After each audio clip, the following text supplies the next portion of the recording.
really want to talk about kicking the plastic habit. So we'll talk about the histories of plastic, kind of how they've taken over a little bit, and talk about the solution and how we can really work towards a more reusable life instead of a disposable life. All right, so I'm going to first get your minds working here to start us out. Now shout out, what do you think this is a picture of? Could we actually turn the lights down a little bit? It's not the galaxy. Shout it out, what do you think?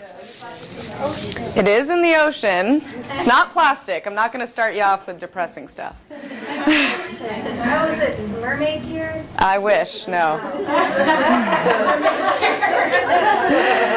This is one of the animals that comes and migrates to the Monterey Bay. Jellies, I heard it. Jellies, jellyfish. This is an aerial photo of jellyfish, sea nettles, that come into the Monterey Bay. Now, we also have the collision of another migration coming at the same time.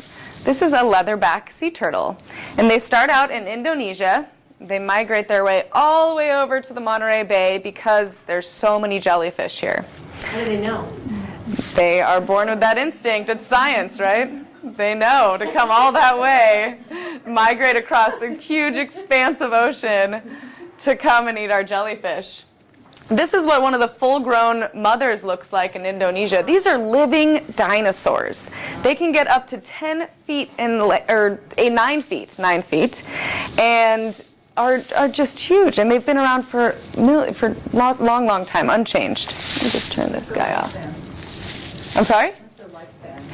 I'm not sure about. Actually, that's one of the things that it's the same thing when someone asks, how long do whales live?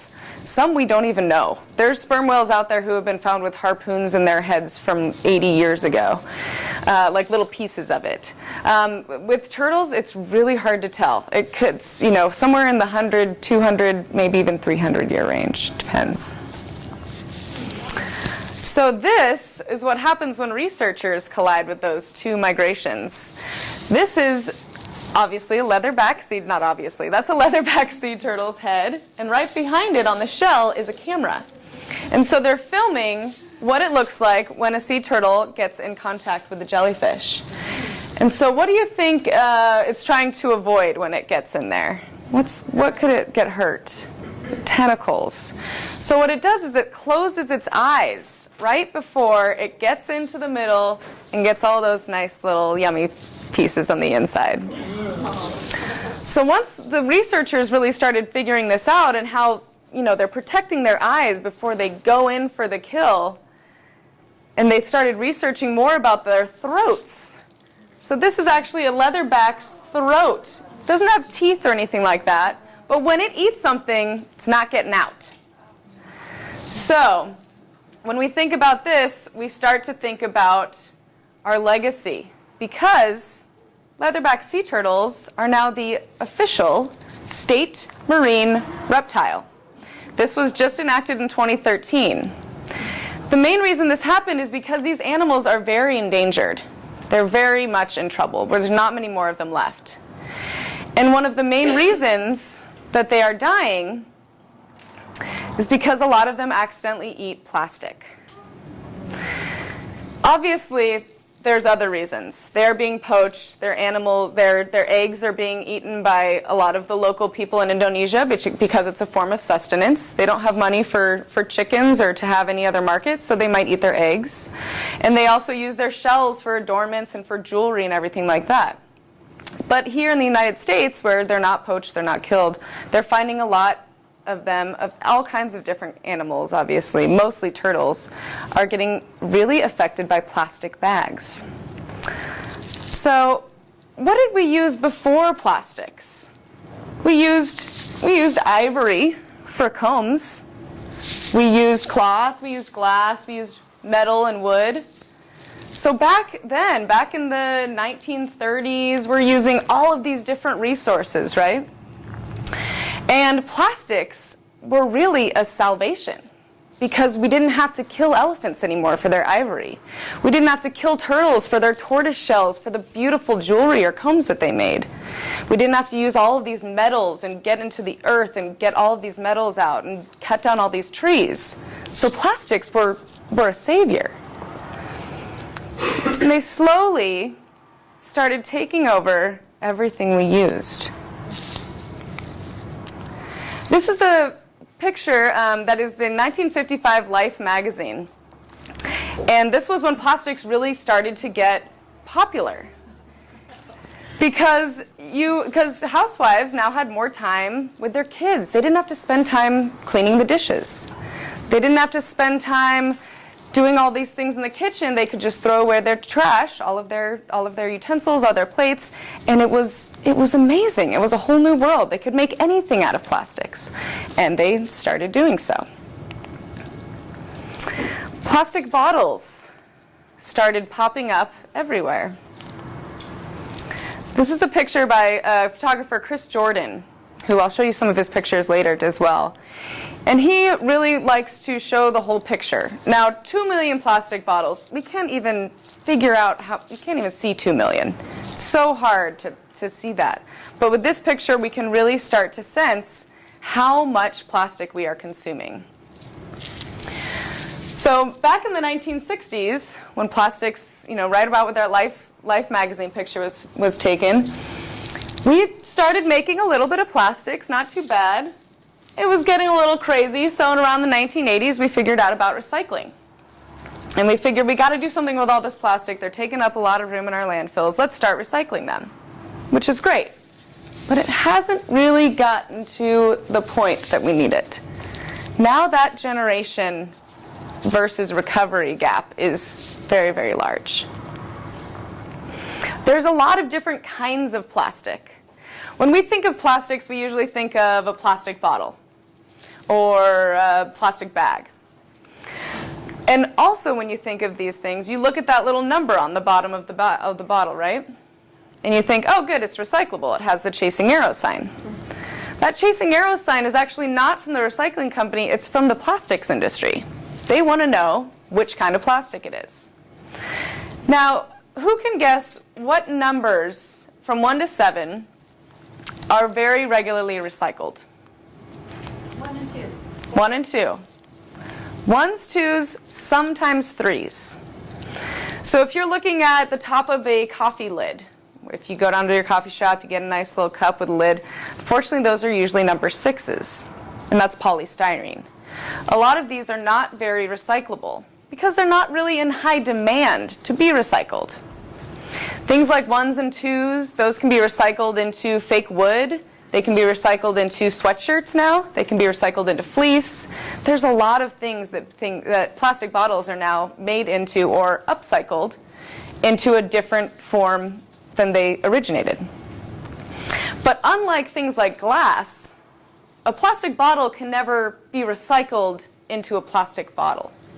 It can never go from a plastic bottle to being another plastic bottle. Glass, of course, very easily recycled right back into a bottle. But when plastic gets recycled, it gets downcycled usually, which means that it can't be replaced by the same thing. So recycling really isn't really the answer. What happens with these plastics is obviously we use them in abundance. And when we start to say, it's okay, I recycled it. It's away from me. I don't have to think about it anymore. It's not really the way that we need to go. Recycling, of course, is great. I don't want to say don't recycle. But I want to say we might need to shift our way of thinking that a little more because it's starting to affect the world around us. So these are common examples of marine debris or trash in the ocean. We're getting to be so much of a consumerist population that tons of trash can be found all around the world. After storms, after rain, there was just a big video that came out in Indonesia where it was just a surf, a huge wave, and it was just all garbage in the ocean. And it's really unfortunate. When they come in contact with animals, obviously we talked about the leatherback sea turtle, but some of these pictures are a little shocking. You know, when I was a kid and I heard that I needed to cut through my six-pack ring, I was like, that's never going to get into the ocean. I'm gonna throw it away. It's not going to get there. I don't need to cut through them. Well, it happens. It happens more often than we think.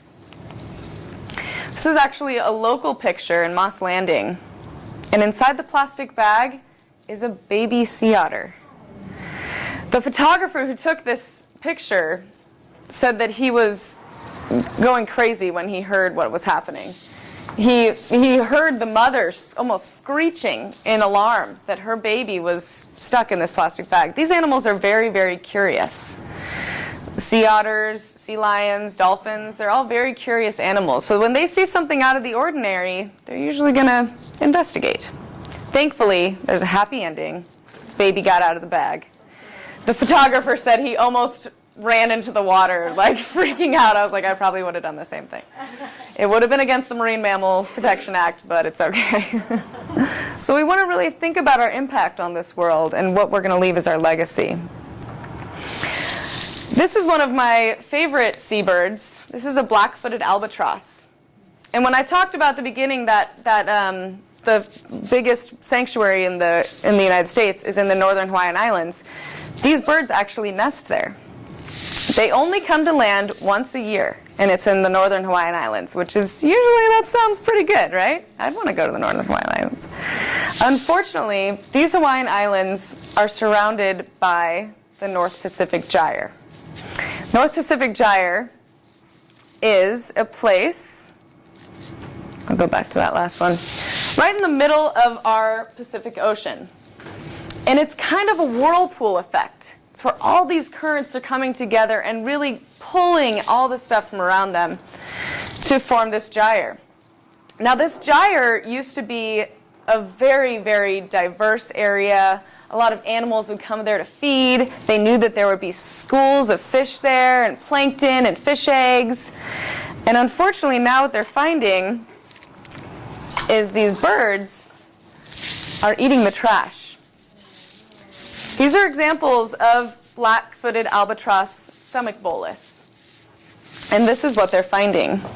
This is another picture by Chris Jordan. He's a very, very great photographer. This is actually a juvenile albatross on the northern Hawaiian Islands. And what's happening is the juvenile stays on the island, and the mother goes out and tries to find food. And when the mother tries to find food, it's searching on the surface of the water, where it'll usually find fish eggs, it'll find some nice, maybe some anchovies on the top of the water, other little shrimp, things like that. But usually what catches their eye is something that's colorful, something that might have a little bit of shine on it, anything, because they're not thinking, oh, that's trash. It's not food. It's not something that's normally in their environment. So if they see it on the surface of the water, they're definitely going to eat it and take it back to feed their children. So this is what's happening in the biggest sanctuary in the United States. And this huge North Pacific Gyre is creating beaches like this where no one lives on any of these islands in the northern Hawaiian Islands. They're all uninhabited, but they're all just getting trashed. So this is the huge North Pacific Gyre. This is the northern Hawaiian Islands right there.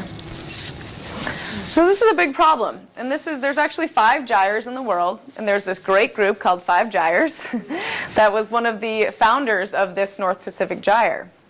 What happened is back in 1999, this captain, Charles Moore, he was floating through this area. He'd just come from a sailing competition in Hawaii, and he was going back up to LA, and he was super mad he didn't win, so he was taking a shortcut. He takes a shortcut through the gyre, not knowing it, because most sailors don't go through that. It's like the doldrums. There's not enough wind. They don't go through there. He was just like, I just want to make it home as fast as I can. He said he was out on the front of his boat pushing stuff out of the way, plastics out of the way, so it wouldn't hit his boat for 12 hours straight. This mass of, it's not a mass of trash, it's more like a floating soup of trash. There's a lot of different estimations out there on how big it is. Some say the size of Texas. Some say the size of the United States. We can safely say it's too big. There's too much trash out there, and we really need to do something about it. So what we're really trying to do about it, we can't go out there with helicopters and bring it back. There's nowhere really to put it. There's even some group that wants to make like a floating university out there, get all the trash onto ships and make some cool stuff out of it. That's a great idea. But for now, what we can think about is not making it any bigger. Plastics do have an effect on our environment, but they also have a big effect on our bodies that we don't really think about. This fish right here is from 5 gyres. This was actually caught right next to the Pacific gyre, and it was found with plastic in its stomach. So it's affecting a lot of animals that we even eat. This is a great design done by these kids called the Oceanography group at the Monterey Bay Aquarium. It's a group full of students, and they call themselves the French Toast Mafia. They're very funny. And they go out and do beach cleanups with us a lot, and they started learning more and more, and they made these T-shirts because they wanted to get people to realize that even if you're eating fish and you're trying to eat well, not that I'm saying don't eat fish, but really thinking about that plastic aspect of let's try to control that a little more. Let's try to get out of that habit.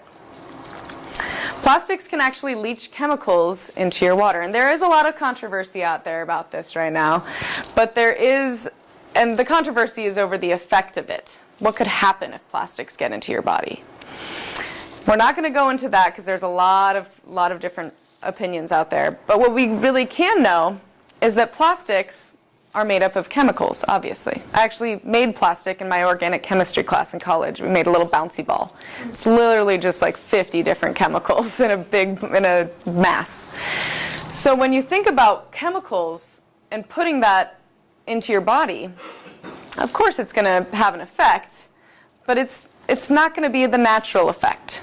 So what we really want to think is there's been a lot of hype about bisphenol A, which is BPA. There's a lot of plastics now coming out saying that they're BPA free, which is great that they're starting to get a hold on that. It's not all the way better. They just took one thing out and kind of replaced it with something else. So we really want to think about how this can affect our bodies. So if you microwave something in plastics in a microwave, that could really maybe be bad for you. If you have a plastic bottle stored in a hot car, you don't really want to ever drink that water again. Maybe give it to a plant or something like that. It's probably not good for your body.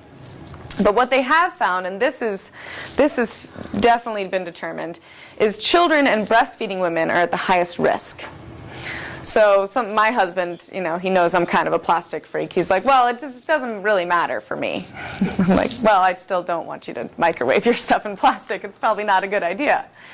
But they are finding that it's most giving the worst effect on children and breastfeeding women. So what I want you to do is to kick the plastic habit. Really think about how we can have an effect on everything we just talked about. So think about those leatherback sea turtles the next time you go to the store. And thankfully in Santa Cruz and most of Monterey, there's a plastic bag ban. But even thinking about when you go and get produce in a plastic bag, think about maybe using a paper bag, maybe have a reusable bag that you bring with you, things like that. Those small little steps can make a huge difference. Think about if you ever buy plastic water bottles. I'm not even seeing any in this room, which is great. But if you buy disposable plastic water bottles, think of going to metal or glass. It's going to be a lot better for you in the long run. Again, with plastic bags, think about those leatherback sea turtles. It's an endangered species. It's now the California marine reptile. Can have pride with that every time you bring a cloth bag to the store. And bring your own coffee mug. One of the myths out there is that those coffee cups that you get at the coffee shop are recyclable because they're paper. Well, actually, they're lined in plastic. They get you everywhere, I know. But think about bringing your own coffee mug next time you go to the store. And if you want to get super crazy, you could even look into glass straws. There's a local group called Dharma Straws that makes glass straws. There's even metal straws as well. You don't really think about this one that much, but next time you go to a restaurant and you ask for no straw with any of your drinks, they might kind of look at you weird, like they look at me sometimes. And it might make them think, oh yeah, I'm using a lot of those plastic straws. We just started a campaign called The Last Straw, which is trying to get restaurants to either only give straws upon request or switch to paper straws, which are a good option instead of plastic. You can also look into buying in bulk.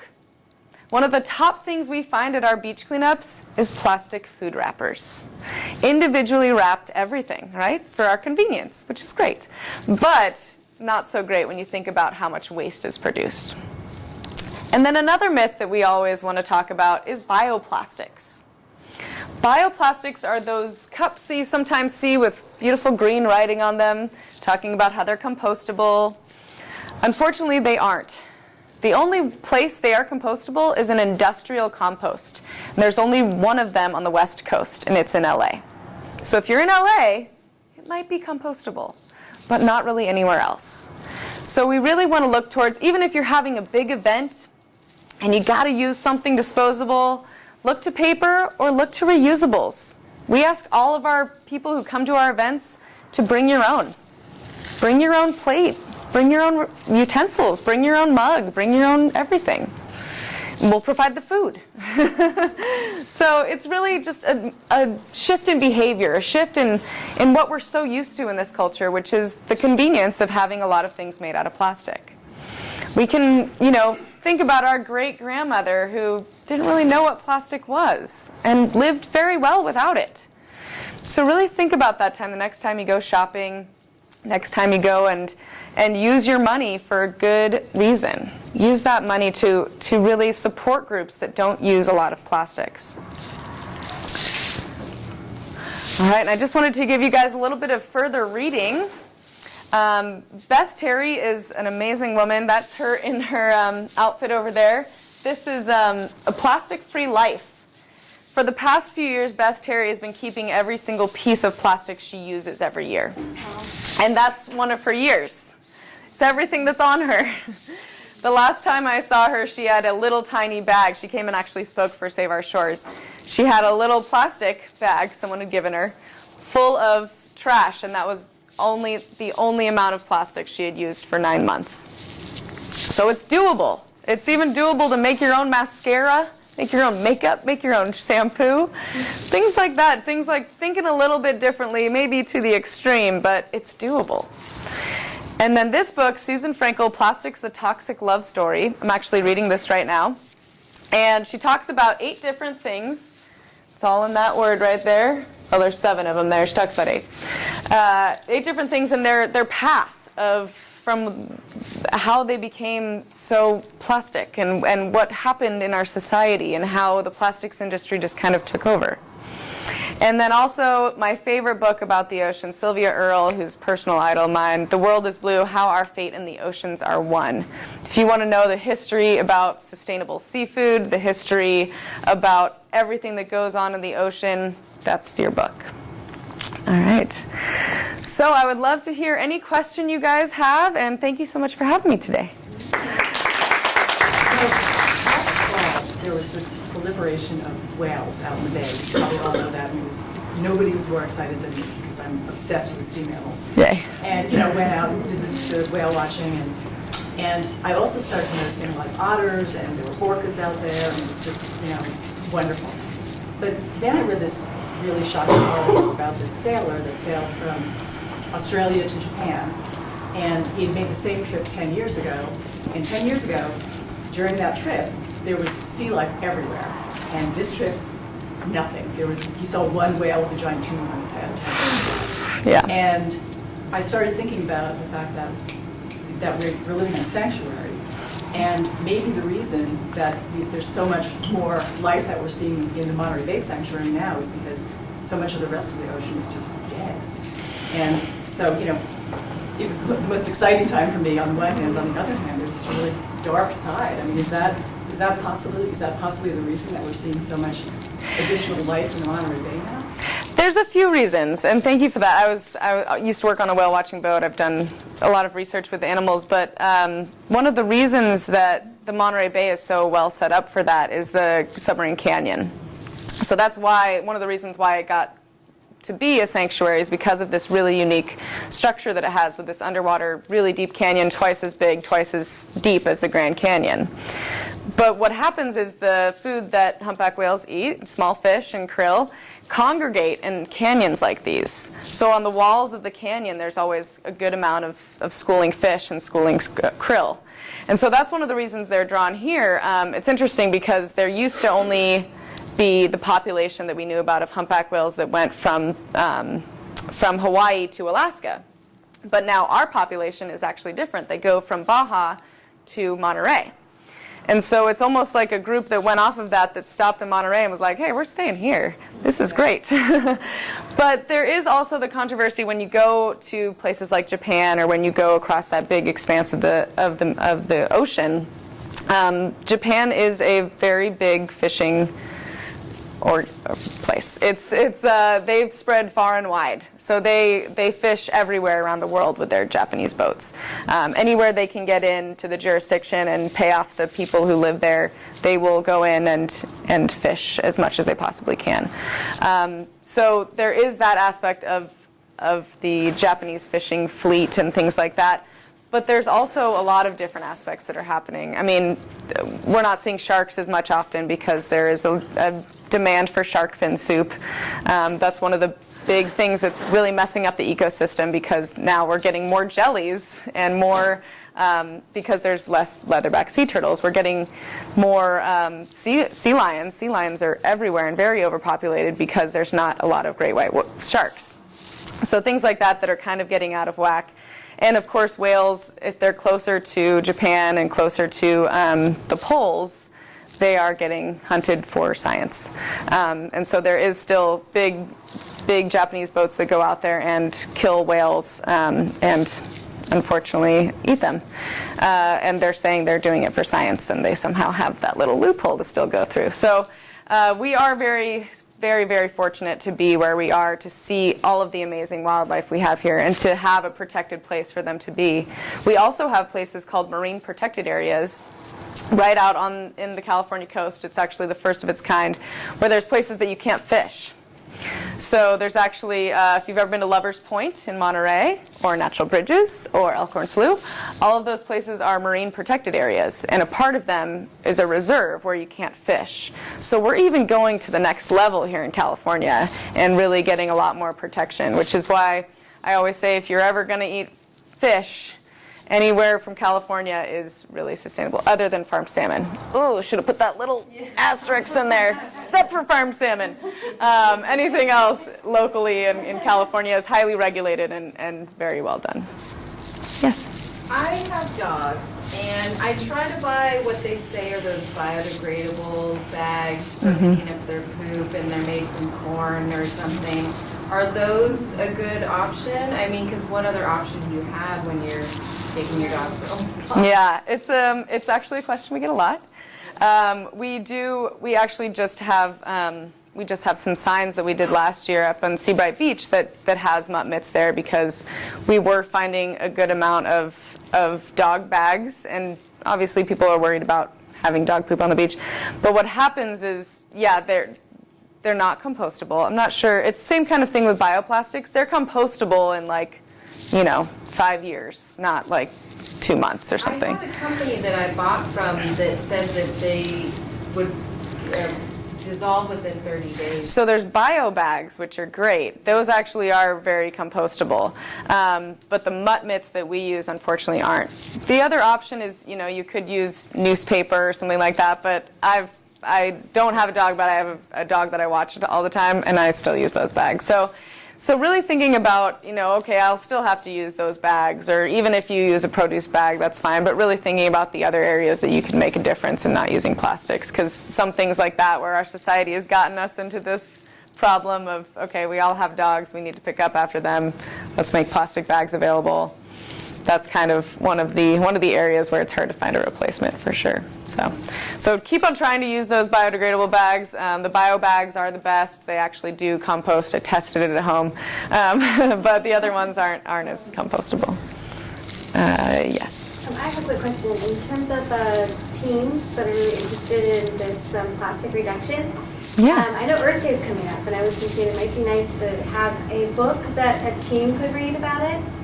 I wondered if you had any recommendations, or I can get your email if you Yeah, these two books that I mentioned are teen friendly. The top two, or- Yes, the top two, and it's not as textbooky as I've read some that are very hard to read. These ones are very engaging. That's why I recommended these. They could catch on to anybody. So I think they're both great and appropriate for teens. Yeah. And if they want to do something on Earth Day, we have 2 cleanups. We have a river cleanup and a beach cleanup. All the information's outside. Okay. Yeah. Thanks. Let's see. Yeah.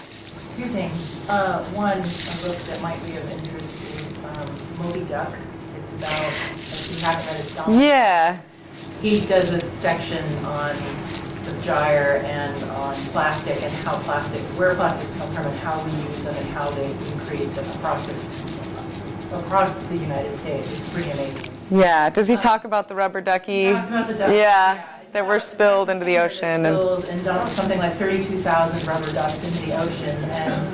And it's a fascinating journey finding where the ducks came from and where they may have ended up. And there's a whole thing about plastic. And it's really well written and really funny. Nice. Yeah, I haven't read that one yet, but that's a great one. Second point is, I was just reading in the April edition of Sunset talking about the Monterey Shale and the fracking that is potentially going to start in the South Monterey County. And I'm wondering if Save Our Shores is going to be doing anything in opposition of that, or if you have any recommendations for who we can talk to, write to, complain to, so that we don't start seeing that happening on our coast.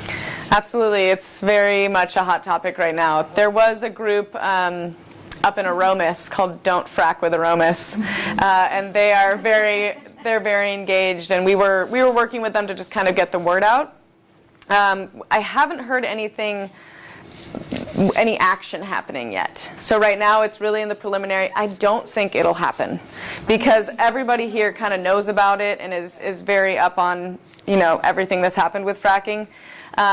But obviously, always talk to your city council member, always talk to your representatives, and just make it known that you know about this and you're going to take a stance against it.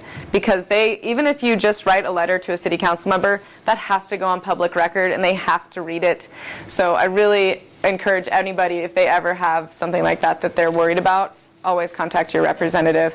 But yeah, if anything like that does start to happen, Save Our Shores will definitely put the information out there. And obviously, we're very against anything like that happening. But I haven't heard anything concrete yet. You might want to take a look at the article because it sounds like mineral rights are being snatched up right and left in the southern part of Monterey County. Oof. Like the most beautiful part. To it, because the water situation is so dire, a lot of farmers are not able to farm at this point because there's no water.